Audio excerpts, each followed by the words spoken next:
Hello, everybody. This is Jake Senzano, host Jake and Gino podcast here with my co-host, the multifamily mentor, the coach, chef, the father, six, the best-selling author, the G-Daddy, Gino Barber. Gino, how's it going? Jake, I'm doing really good today. You want to know why I'm doing good today, brother? Hit me, baby. I had Julia Barbaro's famous chili. Oh, it must be wintertime down there in Florida, huh? How you like me now? It is a little chilly. It's like 75 degrees this morning. It was a little chilly, but the chili, Jake, as you recall, your fondest memories in Jake and Gino's basement, doing those videos with your little blanket next to the heater, having that bowl of chili, brings back memories, doesn't it, brother? It was wonderful. That's what the Barbaros do. They kind of bring you in, make you feel warm and safe, all right? And then they unleash on you. So that's how it works. But hey, we got a lot of C's and a lot of O's today. So you ready for this, Gino? I'm ready, brother. You ready? All right. So today's guest is the COO, CFO, and we'll say co-founder. All right, there you go. You like that? Of Rise 48 Equity and Rise 48 Communities, where he oversees key operations, including underwriting, asset management, investor relations, accounting, finance, and treasury. That's a lot. We're doing a lot of things today. We got a lot of questions to ask. So he's got a strong professional background in audit, assurance, and management consulting. He has worked with Fortune 100 and pre-IPO companies. Woof. So without further ado, Bikran Sandhu, welcome to the show. Hey, Jake. Thanks for having me, guys. Hey, Gino. Our pleasure. Maybe we can get started with a lot of places. We'll leave it up to you a little bit, but I think before the show, you said you got started in this organization in 2020. Is that right? You want to pick it up from there? Or you want a little precursor to that? I'll leave it up to you. Yeah, I'll start from the beginning for Rise. So, I met Zach Hoptenstall and Robert Shevchik in 2019, and we bought our first deal together. It was all our money in February of 2019. It was called Silver Oaks, 36 units, 1957 build, a true classic value add deal. And, we kind of dated for a while, quote unquote. We bought a deal together, and we bought a couple more deals together in Arizona in 2019, and they had bought a couple deals with some other individuals. But at the end of 2019, we kind of decided, doesn't make sense to go after a deal one by one. Let's just kind of put together a company and start something fresh, start something as like an organization so we can go out and expand and explore the world together. So we started, towards the end of 2019, beginning of 2020, we put together Rise 48 Equity. Zach is the CEO. What does that mean? What does Rise 48 mean? Yeah, so one of the first properties we bought, Zach's wife, Grace, she came up with a name for the property called Rise on McDowell. So we like that Rise name a lot. And then Rise 48. So initially we we started with the name of Summit Equity. But there already was a Summit Equity in Arizona. So when we started branding and started doing marketing, they sent us a cease and desist letter essentially saying that, hey, you guys can't use Summit Equity. You don't want to sound like a medical group anyways, right? So exactly. Yeah. So we had to hire a lawyer and said, okay, well, we need to trademark a name so we don't end up getting into the situation again. So we like the name Rise just because, the connotation it has. And then 48 because Arizona is the 48th state of the nation, and state 48 has a little bit of thing here in AZ. So I thought they were just doing 48 states, Gino. They were saying, we're not doing California, we're not doing New York, we're investing in the rest. No, I'm just kidding. But yeah, so that's how Rise 48 Equity came around, and we changed names in September 2020. But that's how we got started. And all we do is value add multifamily. We do syndications, and started with true classic, value add 80s, 70s, 60s builds, and now we're doing 80s, 90s, 2000s vintage, kind of moving up that stack a little bit, but the same tried and true formula on value add. Bikran, let's talk about the transition from dating to getting married. What were the thought processes there? What were the questions that you needed to ask yourself? And how did you know you were aligned to be? And what does it mean? Like, you're not doing deals with others. You actually formed a company. Like, let's define this. Yeah. So when we got started, we went to a lot of these like multifamily meetups, like conferences and stuff. And obviously the main reason you're going is to meet investors. But, the other reason you're going is to find partners. You're not going to learn from Gino? That's insulting. Well, learning is also very important as well. But in those conversations we were having, I'm a very not an outgoing type of person. I like staying in front of a computer. I'll go ahead and do underwriting, do analysis and all that. I'm not the outgoing type. And I kind of realized early on in multifamily in general that I'm going to need a partner who can go out there, talk to brokers, talk to lenders, talk to investors, bring in the capital, and I can go ahead and help perform on the asset, keep the back office running, et cetera. So as we were kind of going to these conferences, obviously learning a lot, about multifamily, reading a lot of books and meeting investors. But the other aspect was, hey, we can start, working with different individuals to try to find deals. But at the end of the day, the main thing we want to do is find a partner to work with long term. The first deal we did, we had kind of put together this, co-GP group of, myself, Zach, Robert, and then two or three other individuals that had capital and had the experience. But ultimately, what ended up happening was, Zach, Robert, and I were doing brunt of the work because we were in Arizona and we were doing the asset management, making sure the business plan was getting executed. Zach was out there finding more and more deals, that we could underwrite. Robert oversaw the construction aspect and was our net worth liquidity backstop as well. So we ended up essentially looking at it as have you guys ever read the book The E Myth by chance? Of course. Yeah. Yeah, Yep. he told Gino and I that Gino shouldn't be doing education when he came on the podcast, and we should just focus on buying our own assets. Yeah. And he was right.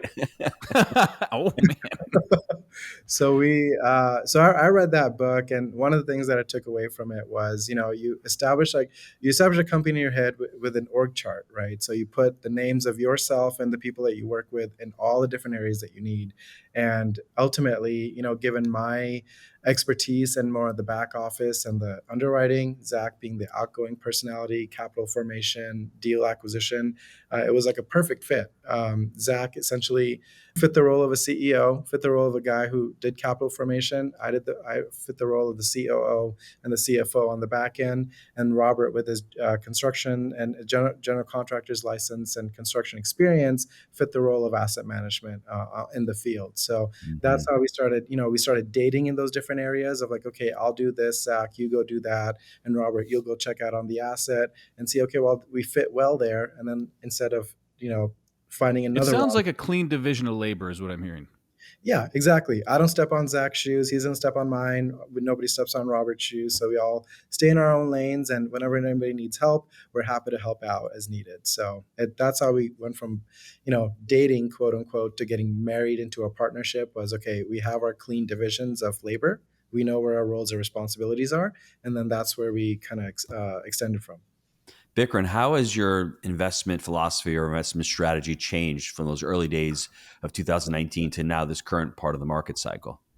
Yeah. So, I mean, when we started, the biggest thing, our buy box was pretty big. We didn't really care about vintage. We would buy deals that were built in the 50s, 60s, 70s. We didn't care about chiller boilers. None of that mattered to us because we were looking for value add. And, at the height of the market, every single deal, whether it was a class A, class B, C, D, everything was called value add at the time. So we try to keep our options pretty open as much as possible. But we primarily targeted deals that were built in the 60s, 70s, 80s. And then throughout, as we kind of got more experience under the belt, brought property management in-house, kind of realized how these deals kind of, function. We started aiming for more newer vintage, so 80s, 90s, and 2000s. Whose call was that?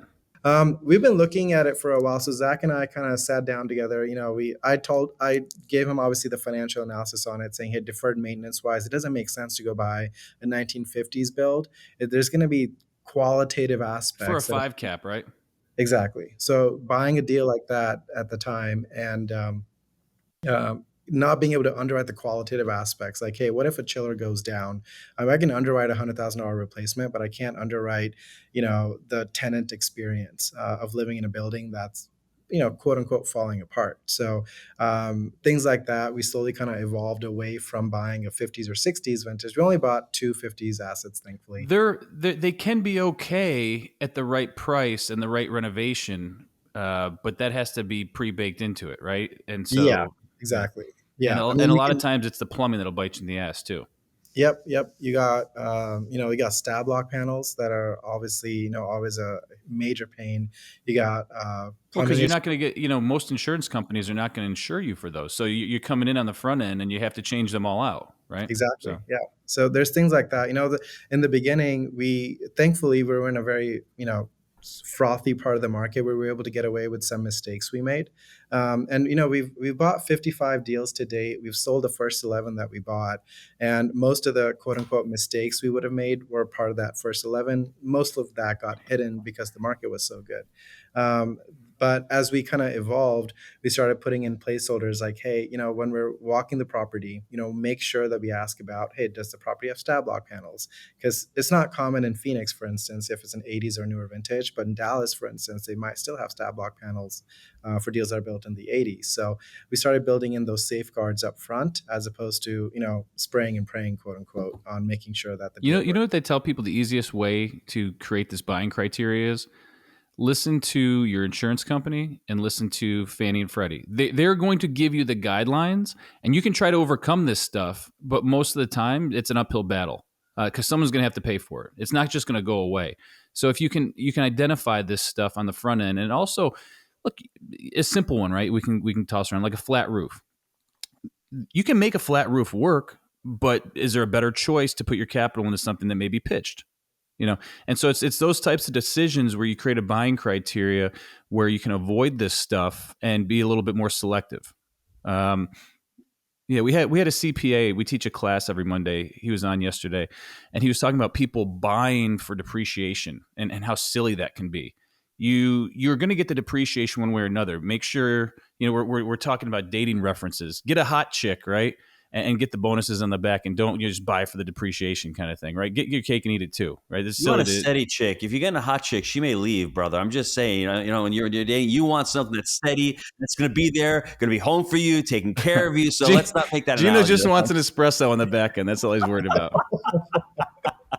I want stability, my friend. And let's talk about the flat roofs and all. Once again, we're not saying avoid them. We're just saying try to avoid them when it's a 3 cap in Phoenix. And then all of a sudden, you're trying to add value to this thing, and you're caught in a down cycle because now all of a sudden you have an extra 30,000 units coming online. That's where the problem is. And really being clear about the buy right criteria, talking about median income, talking about the unit mixes, talking about the amenities, talking about, I know Phoenix there's no flood zones, but in other parts of the country there are flood zones. Talking about what you're looking for in an asset in a specific market, because every market is completely different. And then ultimately, what are your goals? Looking at the exit strategy. If you're looking to exit this deal in 2 or 3 years, an older asset may work in the part of the market cycle that we were in 4 or 5 years ago. But if you're looking to hold these assets 10 or 15 years, a 1950s build is going to be 100 years old in 10 or 15 years. Just understanding that and knowing what your exit strategy is really will clear up a lot of these mistakes. Well, Gino, a flat roof on an 8 unit in a 1950s building versus a flat roof on a mid-rise or high-rise building that's a new asset.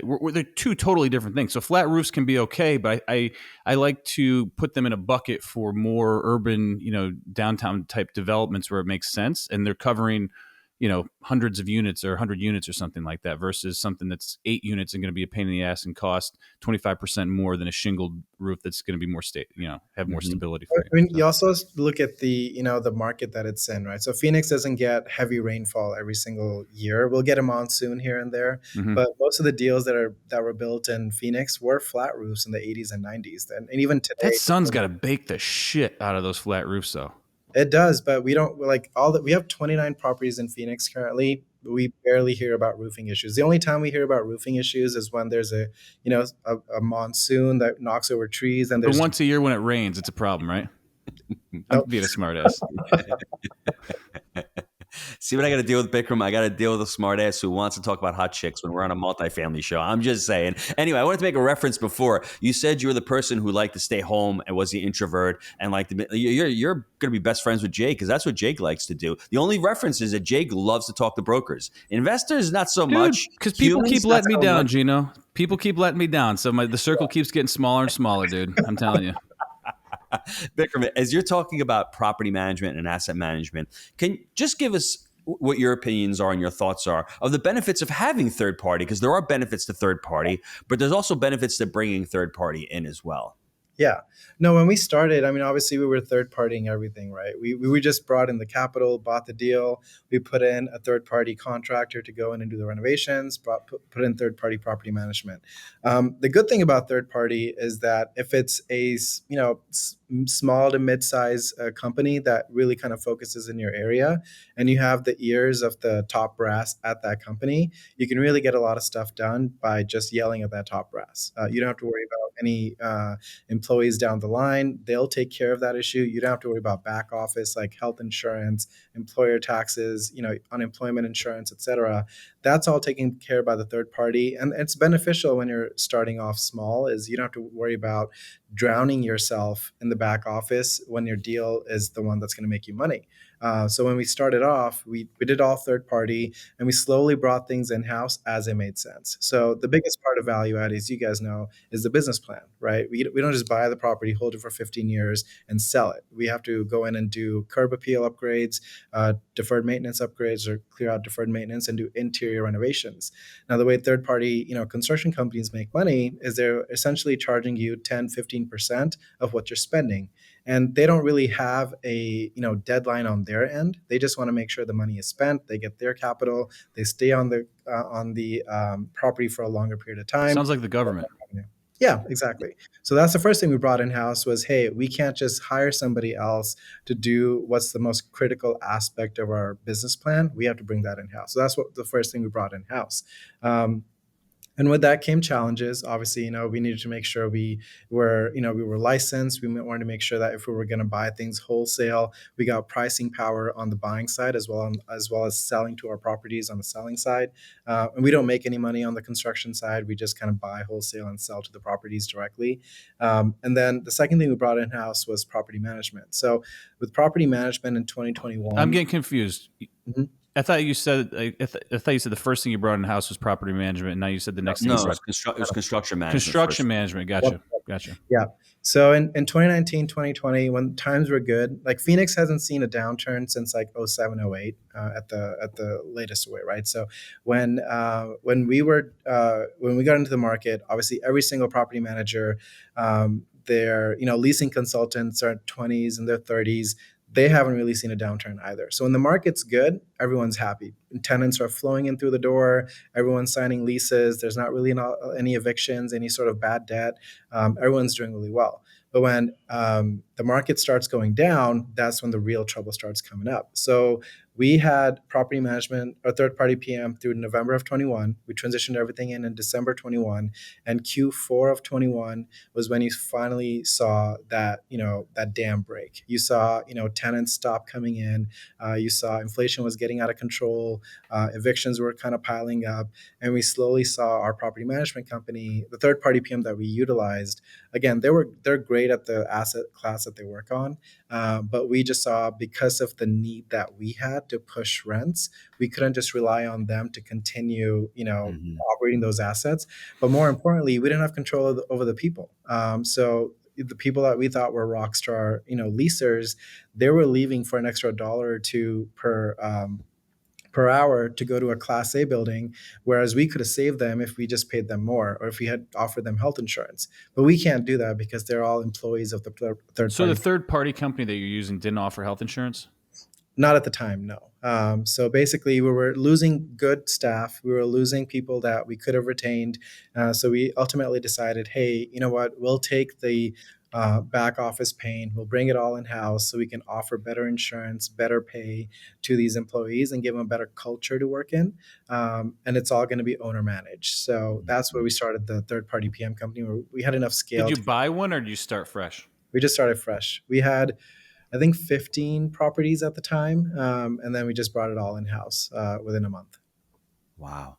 That was fun. Let's talk about that. Yeah. I mean, did you try a couple of properties? Did you get 200 units per district, 300 units per district? Did you bring maintenance in house as well? How did that process Yeah, look? just talk about that those first few months. This is a lot. I'm sure You guys have 2 hours? Yeah. No, we self manage as well, so we're we've been doing it a little bit longer, I think, but I'd Yeah. love to hear your Did you story. guys end up buying a company, or did you guys kind of start it on your own as No, well? we started our first deal. So we started basically managing in 2013 and have been doing it ever since. And just started small and scaled. So it was. I don't mean to laugh. It's just I can only imagine taking on how many communities did you say 15 at the time. Yeah, yeah. That must It have been was a not complete Class disaster. C, Like, Class B plus, B yeah. minus type of assets. It's Yeah, just you're starting a real business now, right? Not to say what you're doing before isn't, you're doing, but this is a real business with employees, healthcare, payroll. Like you went in cannonball style, and so I'm just gonna sit back and let you go now. that'll give you a glimpse of what Zach's strategy is in life. It's just go in head first, don't look back. Yeah. So So who is heading this up to? Tell us like who's overseeing management, and then take it. yeah, so Zach essentially oversees the entire company, both companies on their end. We in summer of 21, we started kind of seeing rumblings of employees starting to leave.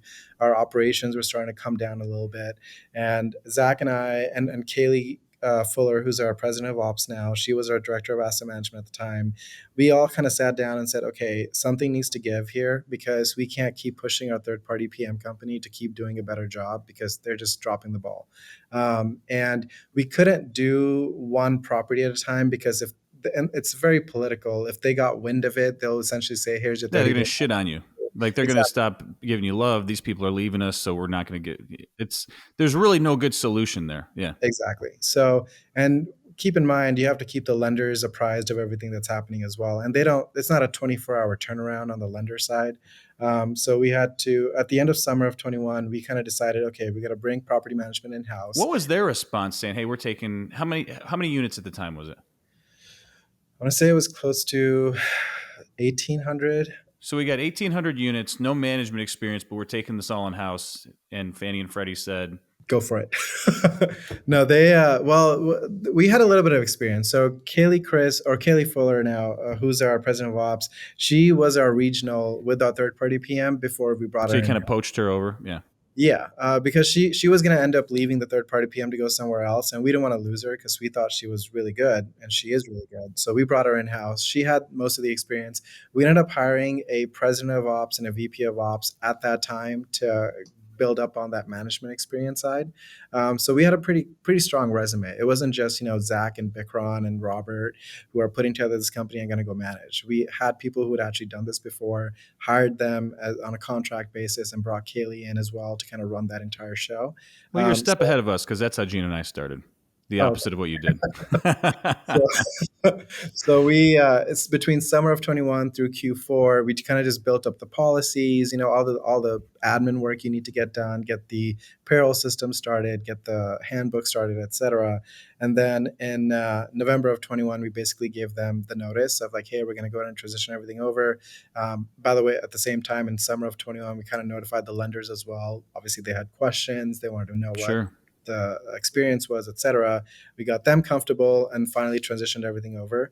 And then I think by December of 21, we had a couple lenders who were still kind of reviewing, but we ended up having to transition because they had given us a termination notice because we couldn't they wouldn't manage like two assets. So they sort of helped you out in that sense. Yeah, essentially. Bikram, my question is, knowing all that you know now, would you have brought property management in house sooner, or would you have waited and done it later?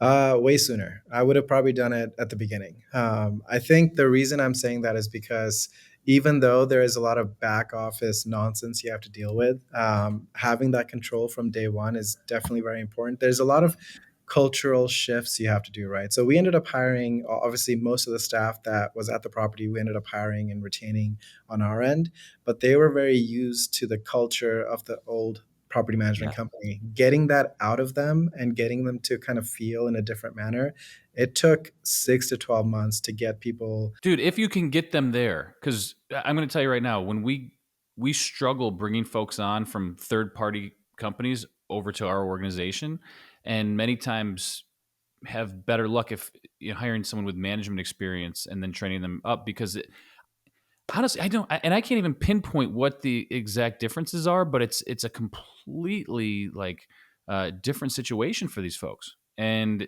I don't know if it's the oversight. if it's, that we care, versus the third party. Like, it's I crazy. can give you, Jake. I think looking at it from outside and being Yeah. detached for a second, I can see you guys being the owner operators really caring and really wanting to drive performance and drive profits and really want to create a great customer experience. Whereas a property management company just look at you as another number. It's not really their property. They don't have entrepreneurial.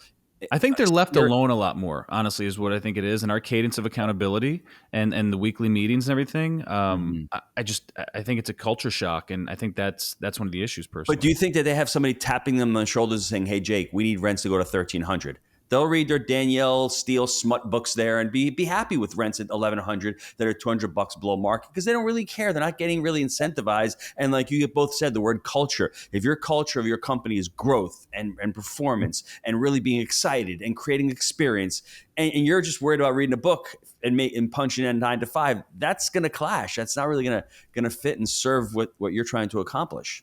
Yeah, what Gino's referring to is, we've had interviews before for existing PMs when we're taking over a property, and we've gotten responses like, "Yeah, I love this property. It's chill, and I get to read my Danielle Steele book and things like that." And it's like you go from it's chill to, people are visiting the property, on a weekly basis, and they have weekly meetings, and the renovations team's coming through, and they expect stuff from me. Like, it, I got to work now, It and freaks them out, right? it freaks That's them what it out. does. Like, Yes.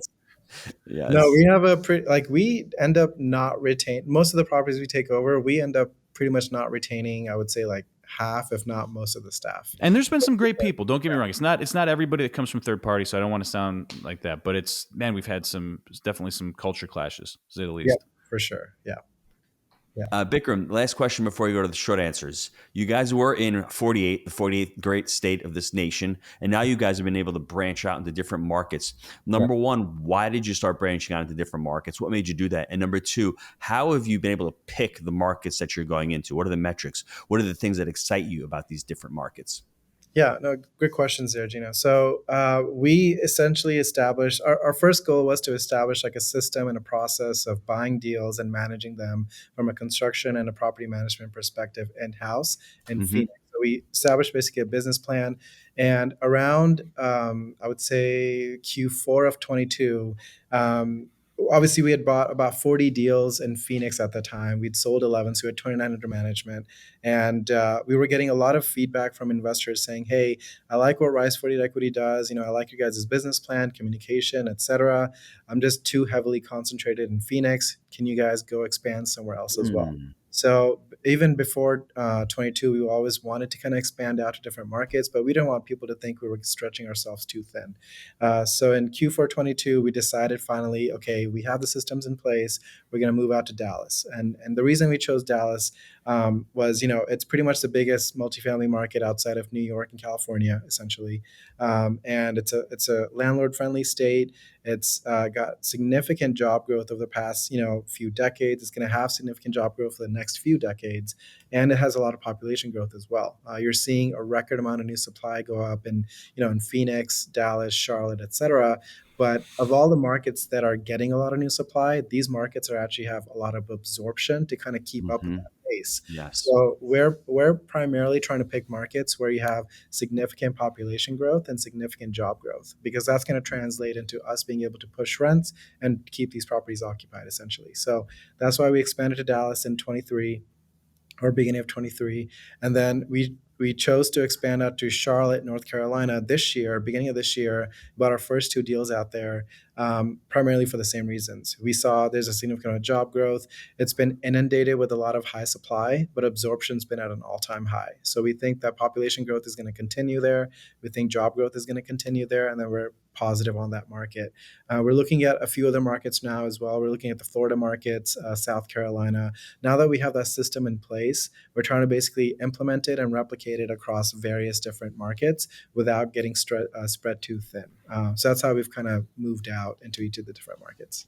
Jake, before we take a break, I just like to, let the listeners, I think, in on a little something. I think something that you said, Bikram, may have gone over a lot of people's heads. You listened to your investors. You actually listened to your customers and said, you know what, that's a good idea. I mean, Yep. sometimes maybe we need to sit back and listen to the people who, we're raising capital from, or the people that we're serving, our residents. Don't be afraid to take advice from them. And it's pretty cool to see that, hey, I've got my infrastructure built out here. My systems are in place. Let's go out and let's do it systematically, where we can go to another market and bring the systems that we've already built in this market, and let's try a different market. So, I mean, great job. Yep. No, thank you. Yeah. No, investors are the first reason we end up ever doing anything different. So it's great.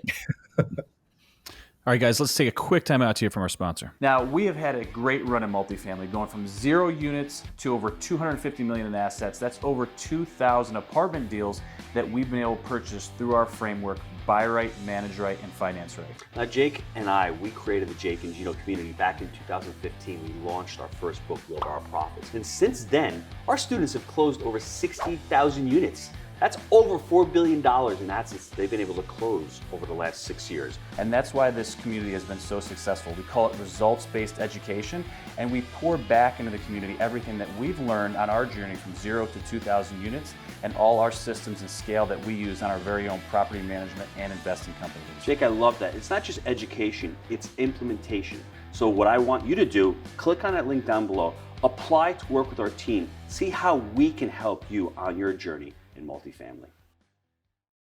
All right. So I want to circle back to management because it interests me and I'm selfish. What tips would you give for the folks on, your experience starting the management company, maybe ways for people to shorten their learning curve and just overall learn, best practices, we'll say? Yeah. Property management in and of itself is not rocket science. It's a very day-to-day business. You don't need 10 years in a medical degree to run it. The main things that make a difference are being face to face with the people that you hire and visiting the properties and letting them know that you care, and communication. When communication breaks down, and we've seen it across most of the industries I've ever worked at, when communication breaks down, other problems start coming up. The biggest thing you can do if you're going to start your own company or start your own property management company to manage your own assets is over communicate and be present. You never want to be in a situation where your on-site maintenance or on-site, leasing or property manager don't know what their plan is, or don't know what they need to do, or they can't get a hold of you. I would say that if you want to make sure you build a successful business, over communicate and be present. 10 years in a medical degree won't help either. Some of our best acquisitions have been from doctors that were attempting to also be managers. You got to scale, right? You got to be able to scale. What were some of those tips for scaling though? Like anything we can get down into the nitty gritty? Yeah, I mean, I think from a scaling perspective, you start identifying the job description pretty quickly, right? You don't want to just put out a job ad for a property manager for an on-site staff and interview 3 people and hire the best of the 3. It's never going to work. We've seen countless times where people would have hire 2 out of the 3. No. Yeah, that's what we do. Yeah, that won't work Seriously. either. So our VP of Ops now, Dana, what he does is in his interview process, he'll interview until he finds the person he thinks is the right fit. He sometimes ends up interviewing 10, 15 individuals before he finds the right fit for the property. So we understand, you have to understand your property before you go out and hire somebody. And if you don't understand what you're getting into at the property level, you're not going to be able to find someone to run it correctly. We buy C-class, B-class properties. We don't buy AA class built downtown Phoenix that are, high rises. So if we try to look for somebody that can run that type of asset for a 1980s build in Maryvale, for instance, it's gonna be a crapshoot. It's not gonna work. So you need to identify the type of individual you need, and the only way to do that is to make sure you understand the property that you're acquiring. So once you've identified that, once you've understood the type of property you have, you need to establish the right type of job ad, interview them in person, and walk them through, hey, this is what your day-to-day is going to look like, as opposed to giving them all the frills about, oh, you get unlimited PTO and you get sick days, et cetera, and get them all hyped up, and then land them in a property that they are not used to. So I think that's one of the key things to help scale is make sure your job descriptions and your job ads are correct. And then hire the number 2 as well, so you have a backup. because that Yeah. person still might not work. We're constantly interviewing. Like Dana, I think on Mondays is coming in. He interviews at least 10 to 15 people a week. Oh, I'm It's not sure. even just, yeah, it's not just because we're hiring all the time. It's because we want to have backups ready to go, because people burn out at the end of the day. It's not their fault. These properties are rough. So we always want to make sure we have backups ready Well, to go. it's you're looking for the right fit and the person that really wants to be there for the long term, and it takes time to build those teams. What do you guys see in the difference? We'll just take it from Charlotte to Dallas. Did you get any feedback from your HR guy on this? Like, where the difference in the teams there? Was one outperforming the other? Are you liking one area better for being an employer than the other, et cetera? Yeah, we our first two assets we bought in Charlotte, we bought in June and July of this year, so there hasn't been a lot of significant Hmm. feedback back just yet. But overall, How's that Dallas, team doing? they're doing well. Yeah. So we had when we moved out to Charlotte, we actually had two staff in Phoenix that wanted to basically relocate out into North Carolina, and one of them's our Cost of living reasons? one had family there. I think the other one was cost of living, I want to say. Hmm. But both of them, one of them's an operations specialist, so they'll go out on site, make sure they're keeping tabs on the properties itself. The other one's our HR man, our senior HR generalist, so she's out there in the office. But overall, the biggest impact on the type of people that we're hiring, the only real difference is the type of buildings that we're buying, right? So in Phoenix, we started off, as I mentioned, buying 60s, 70s, 80s. So you have a rougher demographic, rougher workforce housing to deal with. So our employees are more accustomed to that here. In Dallas and Charlotte, we focused more on only 80s and newer, or Oh, you got sometimes the little foo-foo crew. These exactly. people walk around with a little pink purse, Gino, with a little poochie poo in there, and they're petting it on the head. Culture clash. That's all I'm seeing right there. Yeah. Yeah, no, our team who travels out there, sometimes they'll say like, "Oh, these guys are not used to what Phoenix is They don't used to." know what this is about. Who are these people, for Yeah, crying they'll out whine loud? about little things here and there. No, I'm just kidding. But No, that's true. they're I see it. yeah, but like in Dallas and Charlotte, the biggest thing we're seeing is, hey, you buy a nicer quality asset, you get a better personnel for an employee side, but they're a little bit softer in general than and Yeah, then they need a little grit. You can't get too soft. You're going to lose it all, man. You yep, yep. defend that quasi. What about the areas that you won? Where did you guys, like, maybe two specific areas when you took property management in-house? What were the biggest pickups that you got? Yeah, it was. I don't know if it directly translates over. So when we took over, property management in house, we've been in a downturn since then in multifamily, as you guys know, right? Supply has skyrocketed, operating expenses have skyrocketed, and rents went from a positive 20% to negative 4% growth year over year. So ever since we took over property management, we've been in a downturn. So just surviving and making sure our occupancy stayed above market. I think our average occupancy in Phoenix right now is around 92, 93%. Market's at 89%. Being able to control those different aspects has been very, very critical. And the fact that, we don't have like a 10-layer organization. If I go to Kaylee or Dana and say, hey, Rise at Dobson Ranch is suffering, can you go give it a little bit of TLC? They'll be out there tomorrow or even the same day to make sure the property is getting taken care of. We don't have to walk through like 10 layers of management to finally get to the staff or anything like that. So having that control in-house has been very critical. Where are you guys getting the most juice from marketing these days? It's gonna sound controversial, but we don't like to rely on ILS services. So ILS, every single property manager out there uses ILS, and the problem is because everyone's paying more and more for it, everyone's kind of just competing at the same level. Well, here's a solution: spend more. That's Yeah, what you're going to get. exactly. You go to apartments.com. Hey, we could use a little, improvement in the marketing. Well, you need gold, triple plus, platinum Yeah, on steroids, and that's yeah. going to cost you $6,000 a month. I remember when it was just bronze, silver, and gold. Now there's diamond, diamond plus, like diamond squared, whatever the Dude, hell it's just an upsell after upsell. I'm starting to get pissed. If you hear me out there, folks, I'm getting pissed. I don't like what you're doing. But what we started doing was we started investing more in SEO and pay-per-click marketing. So we control marketing. So You guys anytime, like running stuff through Google? Yeah, yeah, essentially. yeah. So we use Entrata as our property management software. It has built-in SEO and PPC support. So basically, what we do is if someone's searching for, say we have a property called Rise at the Retreat in Tempe, Arizona, and so someone searches for apartments in Tempe, Rise at the Retreat is going to be one of the first things that pop up is an ad. So we've seen a significant amount of conversion coming from PPC and SEO marketing as compared to just doing ILS services. So that's what we've been focused on across our entire portfolio, is focusing on PPC as well as, instead of just posting in apartments.com and saying, hey, you can't do anything unless you want to spend more. Jake, PPC is paid per click, and SEO is search engine optimization. I thought it was seed oils, Gino. I thought it was like something we had to watch out Well, for. that's why I had to tell you. I had to make I sure that thought you. like RFK was going to tell me, don't be eating that shit or something, right?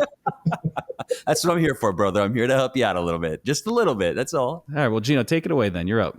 Well, you're going to want me to wrap this baby up? Okay, you got it. Well, Bikram, at 10 years of age, moves to the heartland of California. Fresno, Ding, ding, California. ding, ding, ding, ding. Yeah, and he's out John in Fresno. Wayne with the cowboy hat. And he loves it out there. Starts doing deals in 2019, meets Rise 48, but he doesn't go and get married. He starts dating a little bit. He gets on the app, he starts dating, does a couple of deals together, and then he says to himself, you know what, this dating thing's getting a little boring. I want to get a ring. I want to put the ring on. How do I do that? And how should anybody do that in real estate? Well, let's find out with not having those complementary skills. You need to have the complementary skills. Someone's great at raising capital, being the face. Someone's great at operations. Someone's great at construction. Let's all get ourselves together. And in September of 2020, Bikram moves out to Phoenix, starts doing deals. Rise 48 is born, the 48th state in the nation.